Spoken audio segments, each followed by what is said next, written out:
Le DAF Fresh Morning, c'est 104.5 tonnes de bonne humeur. Tous les matins sur Urban FM. La meilleure radio de la capitale. La meilleure radio de la capitale.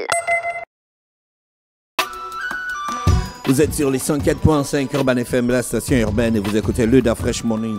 On est avec Jean-Paul. Jean-Paul, bonjour. Bonjour, DAF. Comment tu vas ce matin? Ça va très bien. Tu es content? Après la victoire d'hier? Comme tout bon supporter. Toi, tu es déjà un Madeleine dans le sang, quoi. Il y a des choses qui ne t'étonnent plus. Non, ça ne m'étonne plus parce que déjà la mentalité de ce club, c'est ce qui fait que je suis vraiment fan de Real Madrid. C'est d'abord la mentalité. Et puis, le club est là-bas une institution. Et les joueurs sont tenus, quel que soit leur rang, quel que soit leur grade, quelle que soit leur notoriété, de ne jamais de placer leur intérêt personnel au-dessus des intérêts du club.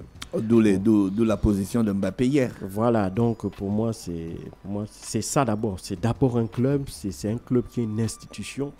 Et comme on le dit souvent, les hommes passent, mais les institutions restent. Et c'est ça qui fait la grandeur du Real de Madrid, quoi. D'accord, ok.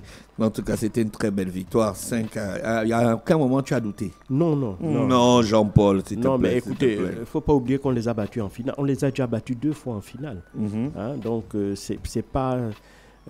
ça n'enlève rien à la qualité de l'équipe de Dortmund, qui est une grande équipe. Mais c'est juste que on a ce petit plus-là qui fait qu'à chaque fois qu'on les rencontre, jusqu'à présent, on a toujours su trouver des solutions, quoi. D'accord. L'actualité internationale nous emmène où? On va parler d'une affaire qui a défrayé la chronique tout le week-end, notamment qui est relative à ce qui se passe en Ukraine. Il ne faut pas oublier que, évidemment, c'est une actualité qui reste encore très, très importante. Alors, vendredi dernier, donc le 18 octobre, le service de renseignement sud-coréen avait fait une annonce comme quoi la Corée du Nord se préparerait à entrer activement dans le conflit entre la Russie et l'Ukraine. Alors, le service de renseignement sud-coréen avait pour preuve un mouvement de troupes qu'elle aurait observé à la frontière entre la Corée du Nord et la Russie. Et ce mouvement de troupes, selon son analyse, serait dû au fait que la Corée du Nord serait en train de préparer des troupes pour aller suppléer, si tu veux, les effectifs russes qui sont directement en conflit en Ukraine. Et donc, elle a donc formulé que déjà 1500 soldats nord-coréens seraient déjà installés en Russie pour s'acclimater en réalité avec les conditions de terrain avant d'être redéployés sur le territoire du conflit, même en Ukraine. Et donc, il disait que ces 1500 soldats étaient en fait un premier contingent qui était parti du côté de la Russie et que derrière, en réalité, il y aurait jusqu'à 12 000 hommes, environ 2 régiments de 6 000 hommes chacun, qui seraient en préparation déjà depuis la Corée du Nord et en vue, donc qui seraient en train de s'entraîner au maniement des armes russes, aux techniques de combat russes, à essayer d'intégrer, si tu veux, dans leur fonctionnement tout ce qui concerne les pratiques qui sont utilisées dans le commandement des armées russes avant un éventuel déploiement sur le théâtre de guerre en Ukraine. Alors, donc, cette annonce a évidemment bousculé les chancelleries occidentales et celles de l'OTAN. Et donc, tout le week-end, cette annonce faite par les services de renseignement nord-coréens a été reprise immédiatement par Volodymyr Zelensky, qui, au sortir d'une rencontre avec les dirigeants américains, français et britanniques, en marge d'une réunion de l'OTAN, avait repris donc cette annonce des services de renseignement sud-coréens en disant que effectivement il y avait déjà il y avait un accord passé entre la Russie et la Corée du Nord pour que on passe à un autre stade du soutien, parce qu'il ne faut pas oublier que déjà depuis près d'un an, la Corée du Nord fournit des armes à la Russie. Ça, c'est un secret de polichinelle. Ils fournissent des obus, des lance-roquettes et des missiles. Donc, est-ce que si cette information s'avérait réelle, cela montrait un nouveau tournant dans la guerre en Ukraine, puisque jusqu'à présent, en dehors des troupes russes et ukrainiennes, aucun autre pays n'est entré directement en conflit dans ce théâtre des opérations-là. On sait que la Biélorussie, qui est proche du Kremlin, a également déjà mis ses troupes en alerte, mais jamais des soldats biélorusses ne sont intervenus en Ukraine jusqu'à présent. On sait que la Biélorussie accueille des centres d'entraînement, notamment des soldats de l'ancien groupe qu'on appelait Wagner, mais en aucun cas des soldats biélorusses ne sont venus jusqu'à présent, n'ont intervenu directement dans le conflit. Et donc, ces accusations sud-coréennes ont immédiatement été reprises par, comme je l'ai dit, Volodymyr Zelensky, qui a appuyé, qui a un peu enfoncé le clou en disant que de toutes les façons, ces mouvements de troupes, les services de renseignement ukrainiens les avaient aussi observés et qu'eux, ils avaient déjà une solution pour répondre à cette potentielle entrée en guerre aussi de la Corée du Nord ou intervention des troupes au sol nord-coréennes et que en retour, il attendait de la part de ses alliés occidentaux que ces derniers aussi se préparent en quelque sorte à potentiellement aussi intervenir au sol. Et donc, évidemment, cette annonce a été immédiatement démentie dans la foulée, lundi dernier, avant-hier, par le représentant de la Corée du Nord aux Nations Unies, en marge d'une session de l'Assemblée générale des Nations Unies.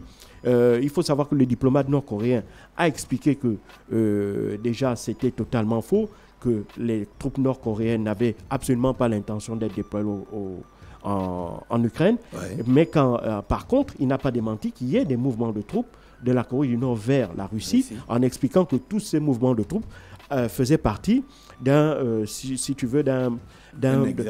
exercice conjoint que les armées russes et nord-coréennes avaient prévu depuis de longues dates. Mais ce qui semblerait, par contre, de mon point de vue, plus probable, c'est que les troupes nord-coréennes, si elles devraient intervenir, elles n'interviendraient certes pas sur le territoire ukrainien, mais plutôt sur le territoire russe. Il ne faut pas oublier que depuis 3 mois, les troupes ukrainiennes ont lancé une offensive sur le territoire russe dans la région de Belgorod, dans la ville de Koursk.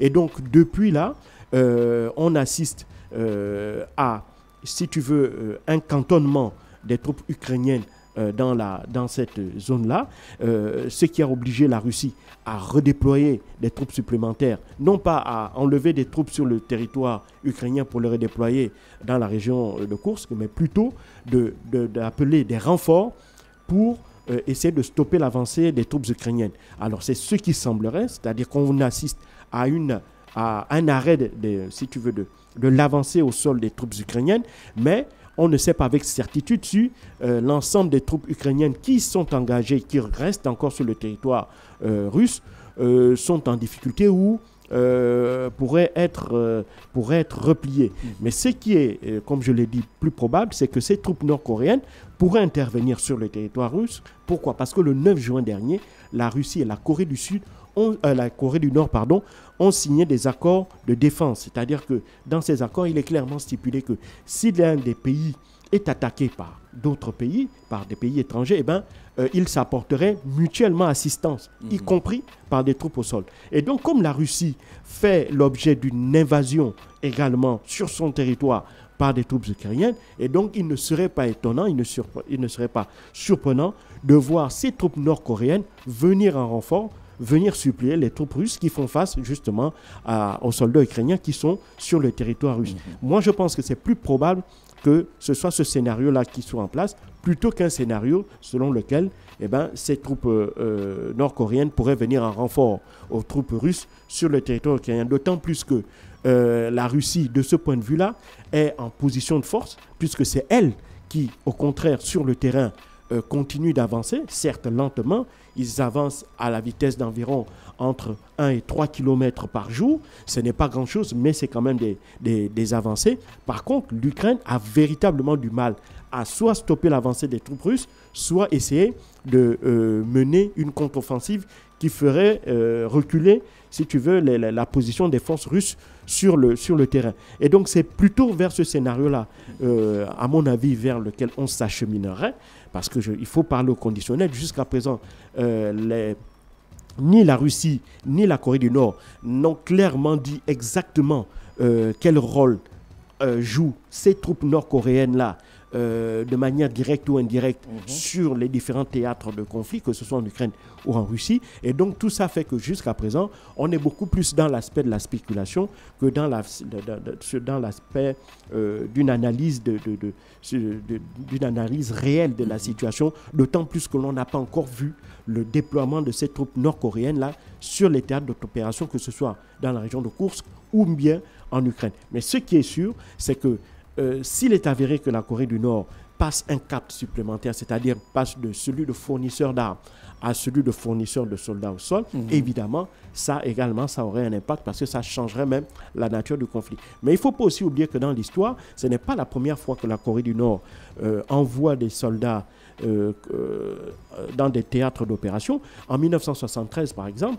on avait vu des pilotes nord-coréens sur des avions russes se battre du côté des communistes nord-vietnamiens durant la guerre du Vietnam. On avait aussi vu dans la même période des mêmes pilotes nord-coréens supplier l'aviation militaire égyptienne lors de la guerre de Kippour en 1973. Mais jamais dans un théâtre d'opération, les Nord-Coréens n'avaient envoyé de soldats au sol. S'il est avéré que c'est le cas, ce serait également une grande première. Mais derrière aussi, il faut comprendre qu'au-delà de l'aspect purement militaire dans cette assistance mutuelle, il y a aussi un aspect financier non négligeable derrière. Il faut comprendre que le fait que l'on déploie des troupes sur un territoire étranger, ces soldats, là, évidemment, ils vont être rémunérés. Et la Corée du Nord a besoin d'argent, elle a besoin de devises pour son économie, pour son système d'armement qui est très budgétivore, oui. Et elle dispose des effectifs d'effectifs militaires énormes. Oui. Ils ont plus de 1,4 million d'hommes et donc ils ont la capacité de déployer des dizaines de milliers d'hommes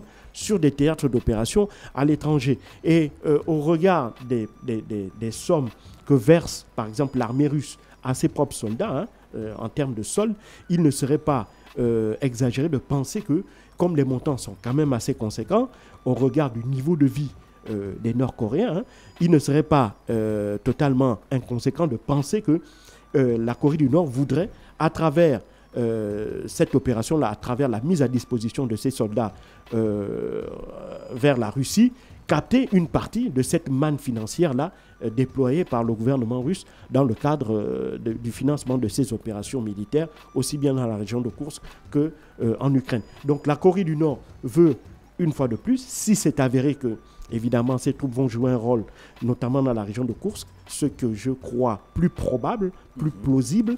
Il n'en est pas moins que derrière cette volonté militaire-là de soutenir un allié, il y a aussi un aspect financier qui est de pouvoir capter une partie de la manne financière que le gouvernement russe déploie dans le cadre du financement de ces opérations militaires. Merci Jean-Paul qui revenait sur la situation militaire du côté de la Russie. Restez connectés sur les 104.5 Urban FM, la station urbaine. Le DaFresh Morning, c'est 104.5 tonnes de bonne humeur. Tous les matins sur Urban FM. La meilleure radio de la capitale. La meilleure radio de la capitale.